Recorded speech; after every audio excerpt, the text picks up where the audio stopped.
Firman, pemuda sederhana dari Jogja, tak pernah membayangkan bahwa pekerjaannya sebagai pendamping seorang janda kaya asal Prancis akan membawanya ke dalam pusaran emosi yang dalam.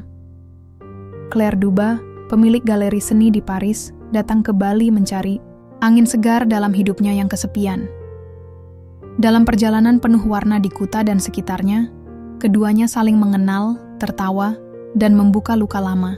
Saat Claire mulai jatuh cinta, Firman justru merasa tersesat dalam dunia yang terlalu mewah baginya. Namun cinta, seperti seni, tak memilih kanvas. Cerita ini tentang dua jiwa dari dunia berbeda, yang belajar bahwa cinta tak selalu datang dari yang kita cari, kadang ia datang dari yang paling tak kita duga. Matahari Bali seperti biasa, terlalu terang untuk orang yang baru bangun setelah tidur 3 jam di kursi kayu. Firman duduk di bangku bandara, mengenakan kemeja putih lengan panjang yang sudah mulai kusut dan celana bahan warna abu-abu tua, seragam, standar dari agensi pendamping turis tempatnya bekerja. Di tangannya, ada papan kecil bertuliskan Claire Duba. Ditulis dengan spidol hitam yang sempat bocor sedikit di huruf D, wajahnya tampak santai, tapi jantungnya berdetak agak cepat. Bukan karena takut, tapi lebih ke tidak tahu harus apa. Ini pertama kalinya dia ditugaskan untuk menemani turis sendirian selama lebih dari 3 hari. Apalagi turis yang profilnya seperti Claire Duba, pemilik galeri seni di Paris, janda, umur 42 tahun, tajir, dan mencari pengalaman spiritual di Bali. Begitu kata email dari kantor. Entah kenapa, kalimat itu bikin Firman ngeri. Pengalaman spiritual macam apa? Dan kenapa harus ditemani orang seperti dia? Firman? Sebuah suara dengan aksen Prancis yang kental memanggilnya, diikuti dengan bunyi koper bergulir dan aroma parfum mahal yang asing. Firman berdiri cepat. Di hadapannya, berdiri seorang wanita tinggi dengan gaun linen putih, kacamata hitam besar, dan rambut pirang yang dikuncir longgar. Di belakangnya ada sopir bandara yang membantu mendorong 2 koper besar warna biru laut dan 1 tas jinjing merah. Mencolok, Madame Claire Duba? Tanya Firman ragu. Yes, c'est moi, jawabnya sambil tersenyum, lalu melepaskan kacamata dan menatap Firman dari ujung kepala sampai kaki. Kau yang akan jadi guideku atau penolong spiritualku? Firman nyaris tersedak udara. Saya Firman, dari agensi Bali Horizon. Claire terkekeh, tawa yang ringan tapi mengandung sesuatu yang misterius. Seperti wanita ini tahu sesuatu yang tidak Firman tahu. Nice to meet you, Firman. You look simple, but honest. I like honest. Firman hanya mengangguk dan mencoba tersenyum, walau bingung bagaimana harus membalas komentar seperti itu. Mereka keluar dari bandara dan menuju mobil yang sudah disiapkan. Di perjalanan menuju hotel di Seminyak, Claire tidak henti-hentinya bicara tentang lukisan, tentang mantan suaminya yang katanya lebih mencintai kanvas daripada dirinya, dan tentang betapa panasnya Bali di bulan April. Firman hanya menanggapi dengan anggukan atau, "Oh iya madam," sesekali menyisipkan fakta ringan soal Bali seperti, "Di sini matahari terbit jam 6 pagi," atau, "Nasi campur terbaik ada di warung kecil dekat Ubud." "Oh please, don't call me madam, call me Claire." Lebih intim ya, Firman melirik lewat spion. Claire sedang sibuk merapikan topinya yang miring, tampak santai, seperti bukan orang yang baru saja terbang 17 jam dari Eropa. "Baik, Claire," kata Firman pelan, agak canggung. Hari itu mereka check-in di salah satu villa paling mahal di Seminyak. Claire meminta kamar dengan kolam renang pribadi dan kamar mandi outdoor. Firman diberi kamar kecil di bagian belakang, dekat dapur staf, tapi dia tidak keberatan. Dapat makan gratis dan tempat tidur empuk sudah cukup baginya. Sore harinya, Claire tiba-tiba mengajaknya berjalan-jalan ke Kuta. "Aku ingin berbelanja sesuatu yang lokal, tapi aku nggak tahu bedanya barang lokal dan barang turis palsu. Kau bisa bantu aku kan, Firman?" Firman mengangguk. "Tentu. Tapi, biasanya barang lokal harganya nggak murah, Claire." Claire menyeringai. "Aku tidak mencari murah. Aku mencari sesuatu yang punya jiwa." Firman merasa seperti sedang berbicara dengan karakter dari film Prancis, bukan manusia. Nyata, Tapi dia tetap ikut, menyusuri jalan legian yang ramai, penuh tawa turis dan suara musik dari bar-bar kecil. Claire masuk ke satu toko kain, lalu ke toko aksesoris dari kayu. Ia mencicipi aromaterapi, mencoba selendang, bahkan menawar patung kecil berbentuk Ganesha dengan gaya ala emak-emak pasar. Tawar-menawar itu seni, Firman, katanya sambil tertawa setelah berhasil mendapatkan diskon 30%. Firman mulai merasa lebih santai. Claire memang aneh, tapi bukan tipe yang sombong. Dia suka berbicara, tapi juga suka mendengarkan. Saat mereka duduk di sebuah kafe kecil dengan pemandangan matahari terbenam, Claire menatap laut dan berkata, pelan, "Kau tahu, aku sudah lama tidak duduk seperti ini bersama seseorang." Firman menoleh. Maksudnya? Ya, hanya duduk. Tanpa merasa harus bicara tentang masa depan atau pekerjaan atau hidup, hanya duduk. Firman terdiam. Ia paham maksudnya, meski tak punya kata untuk menjawab. Angin sore menyentuh wajah mereka pelan, seperti membisikkan bahwa semua akan baik-baik saja.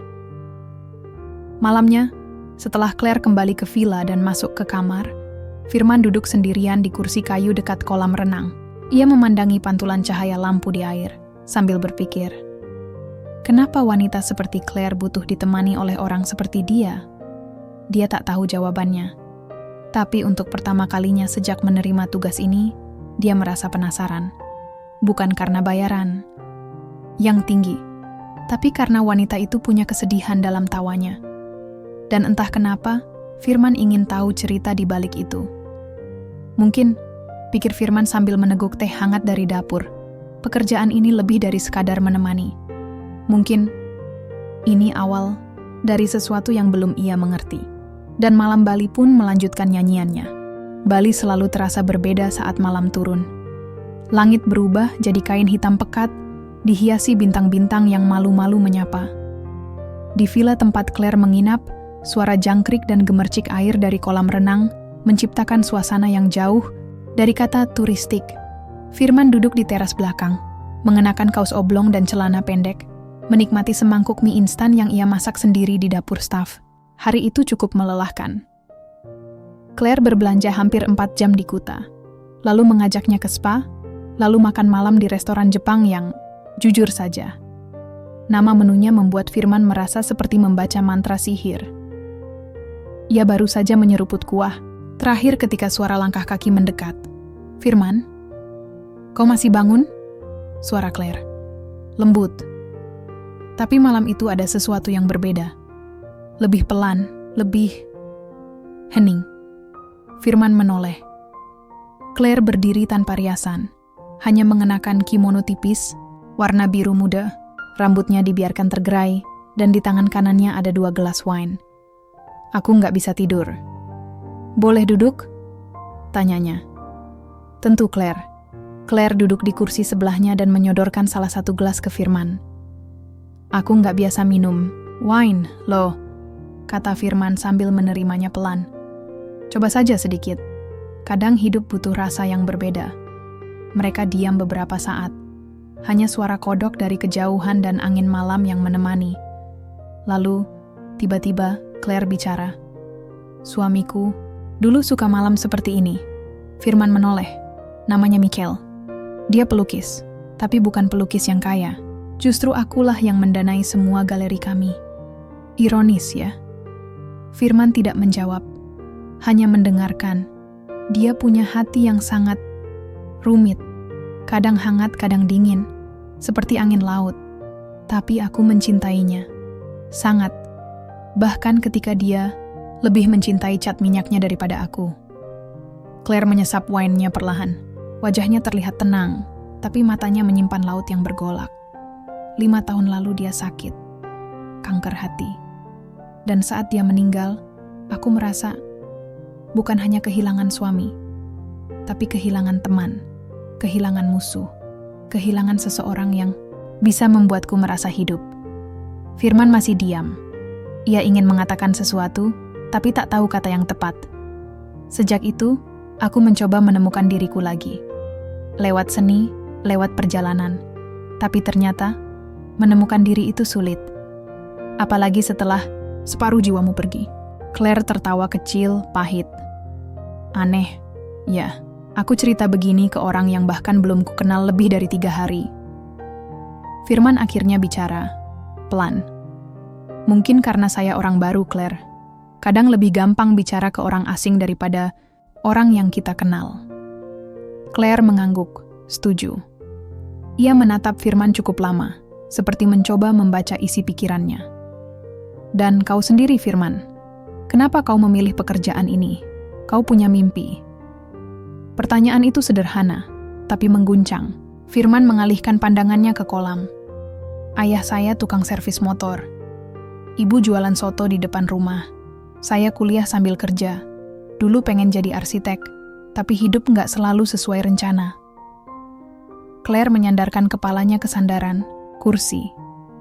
Dan sekarang, Firman mengangkat bahu. Sekarang ya, begini, jalan terus saja. Temani tamu, terima senyum, simpan cerita. Claire tersenyum. Kau orang yang tenang, Firman. Aku suka itu. Dunia ini terlalu gaduh. Malam makin larut. Firman merasa aneh. Bukan tidak nyaman, tapi seperti masuk ke dunia baru. Dunia di mana seorang wanita asing dengan luka masa lalu bisa duduk bersamanya, berbagi wine dan cerita, tanpa pretensi. Ketika Claire berdiri untuk kembali ke kamarnya, ia menepuk bahu Firman pelan. Makasih ya, Firman. Sudah dengar. Terima kasih juga, Claire. Sudah cerita. Claire tersenyum, lalu masuk ke kamarnya. Setelah pintu tertutup, Firman duduk diam cukup lama. Gelas wine masih di tangannya, setengah penuh, tapi pikirannya berputar tentang Claire, tentang hidup, tentang kenangan yang kadang tak pernah benar-benar pergi.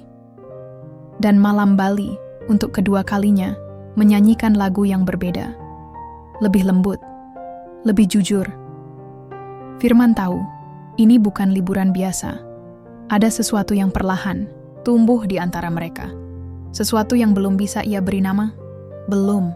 Hari ketiga dimulai dengan aroma kopi dari dapur dan suara Claire bersenandung di balkon.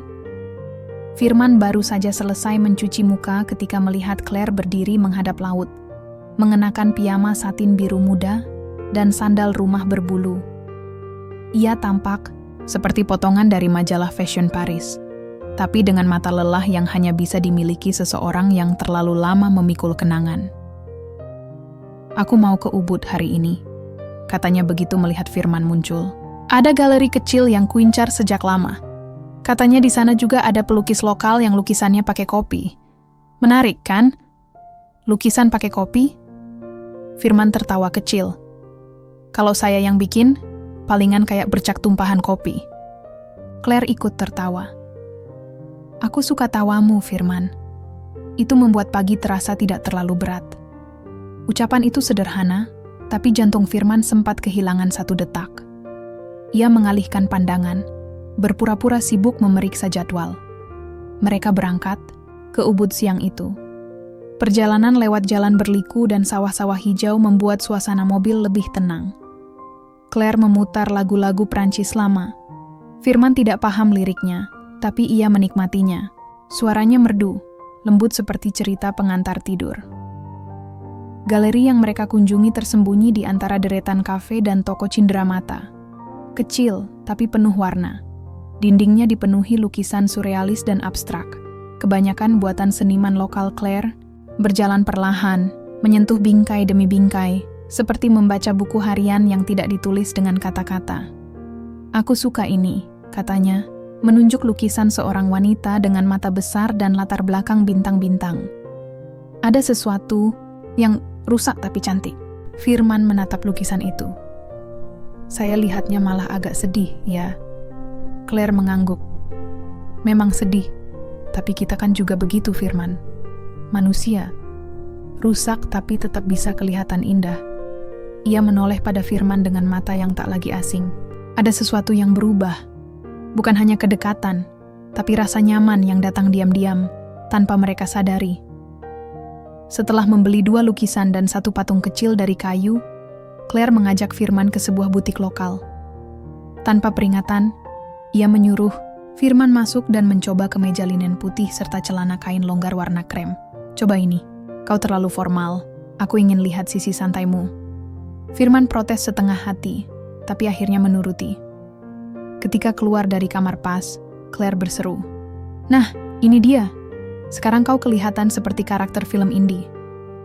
Firman hanya tertawa, sedikit malu. Tapi ia tidak membantah. Entah kenapa bersama Claire ia jadi lebih santai, lebih berani. Kemudian Claire menemukan sebuah gaun merah, panjang, dengan potongan punggung terbuka dan aksen bunga kecil di pinggang. Ia masuk ke kamar pas, dan ketika keluar, seluruh ruangan seakan berhenti. Firman menatapnya lama. Claire tampak berbeda. Bukan hanya cantik, tapi hidup. Gaun itu seolah membuatnya muda 5 tahun dan lebih ringan dari biasanya. "Bagaimana?" tanya Claire. Firman menelan ludah. Bagus banget, Claire." Claire tersenyum. "Kupakai ini malam ini. Kita makan malam di tempat spesial ya." Firman tak sempat menjawab karena Claire langsung kembali ke kasir.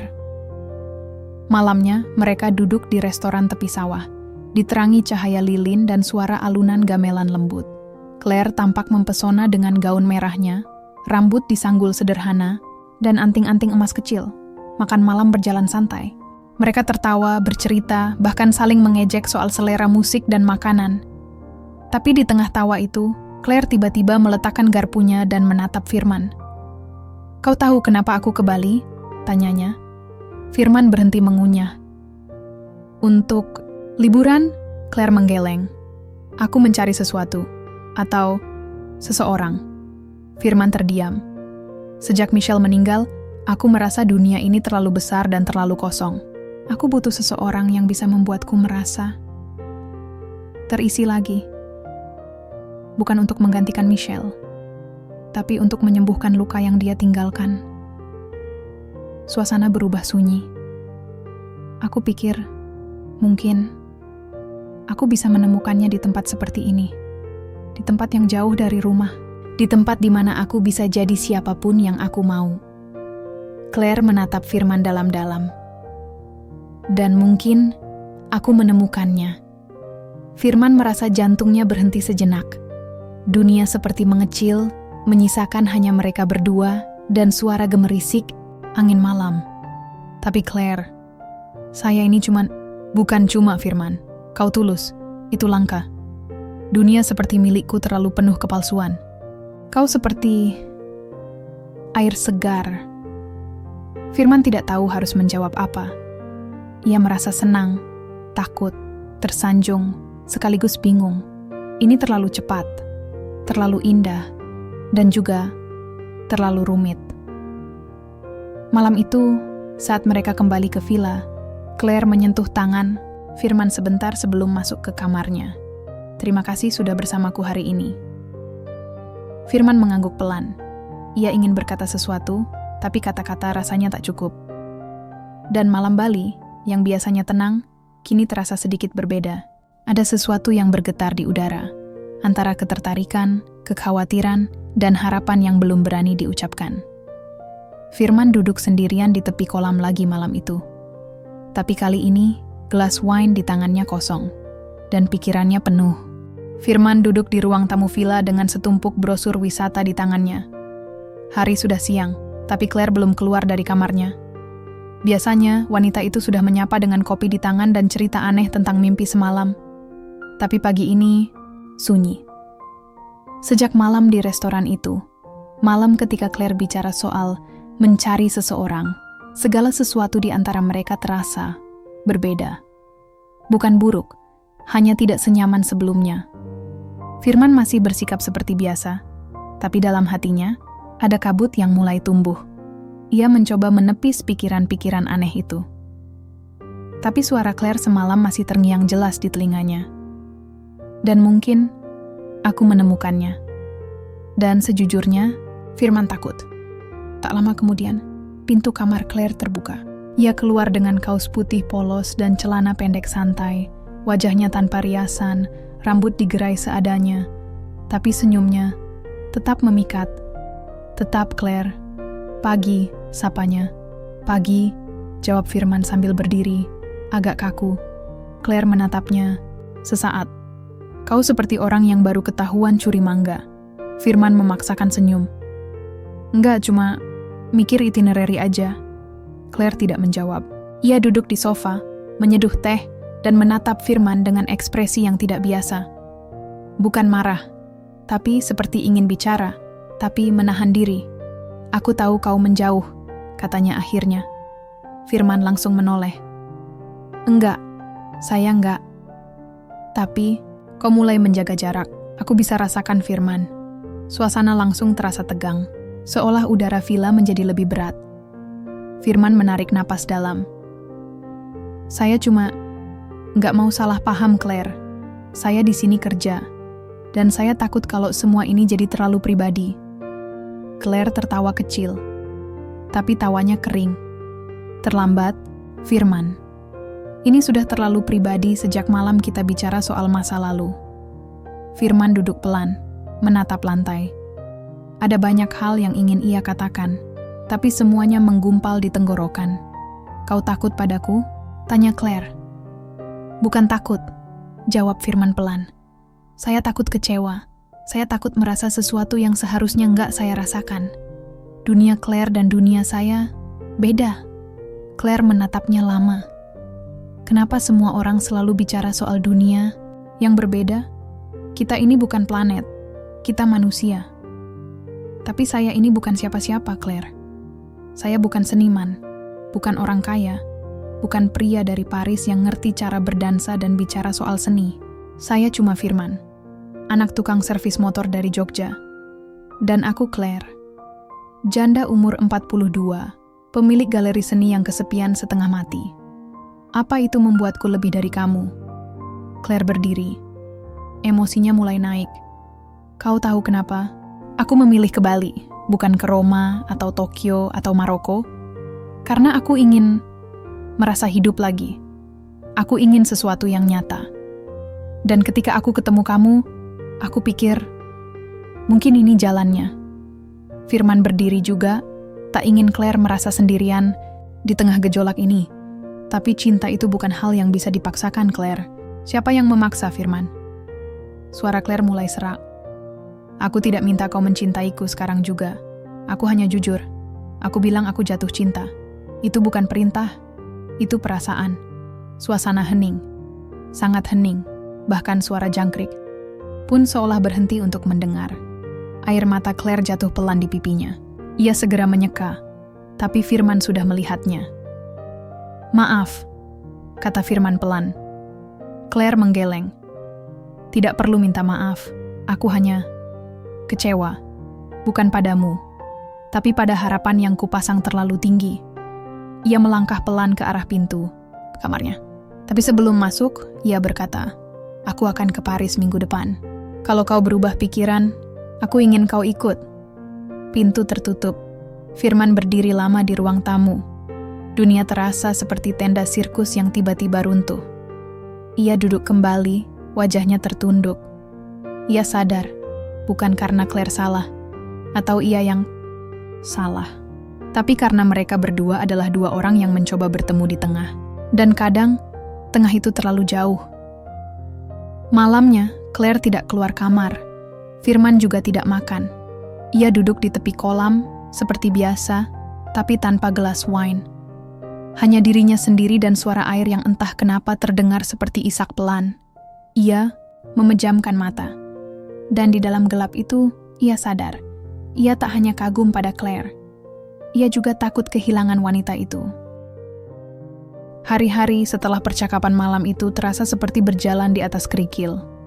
Bukan karena Claire marah, justru sebaliknya. Ia menjadi lebih tenang, lebih sopan, dan lebih jauh. Tidak ada lagi candaan pagi hari, tidak ada lagi tawa di antara belanja, tidak ada percakapan sambil menyeruput teh di balkon. Mereka tetap pergi bersama ke tempat-tempat wisata, tetap makan bersama, tapi seperti dua turis yang kebetulan duduk di meja yang sama. Firman mencoba menjaga sikap, tapi tiap kali ia melirik ke arah Claire, hatinya seperti terseret ke dasar lautan yang hening dan gelap. Ia ingin bicara. tapi lidahnya seperti tidak lagi miliknya. Sampai hari terakhir mereka di Bali tiba. Claire mengemasi barangnya pagi-pagi sekali. 3 koper besar, 1 tas jinjing, dan 1 map kulit berisi dokumen perjalanan. Penerbangannya ke Paris sore nanti. Firman duduk di sofa ruang tamu, mencoba menenangkan pikirannya. Tapi pikirannya justru berisik. Pertanyaan demi pertanyaan bergema di dalam. Saat Claire muncul dengan gaun putih dan topi jerami, ia tampak seperti wanita yang hendak memulai babak baru dalam hidupnya. Tidak ada riasan, tapi matanya seperti sudah selesai menangis semalam. Aku minta sopir menjemput jam 2 siang, katanya singkat. Firman mengangguk. Baik. Mereka duduk di meja makan, sarapan dalam diam. Hanya terdengar suara sendok dan garpu. Hingga akhirnya Claire meletakkan sendoknya dan menatap Firman. Aku tidak akan bertanya lagi, katanya pelan.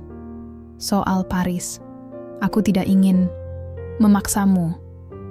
Firman mengangguk lagi, tapi kali ini ia menatap mata Claire. Saya tahu. Claire tersenyum kecil, tapi senyum itu pahit, seperti teh basi yang tak jadi diminum. Tepat jam 2 siang, mobil datang. Sopir membantu membawa koper. Claire berdiri di depan pintu, menatap villa yang selama seminggu menjadi tempat semua tawa dan tangis itu bersemayam. Saat ia melangkah keluar, Firman tiba-tiba berkata, Claire, wanita itu menoleh. Tatapannya kosong, seperti sudah bersiap mendengar perpisahan. Namun Firman justru berjalan mendekat, berdiri tepat di hadapannya. Aku pikir, sejak awal aku takut karena merasa kecil di hadapanmu. Tapi ternyata yang paling aku takuti adalah kehilanganmu. Claire terdiam. Matanya membesar perlahan. Aku bukan orang Prancis. Aku bukan seniman.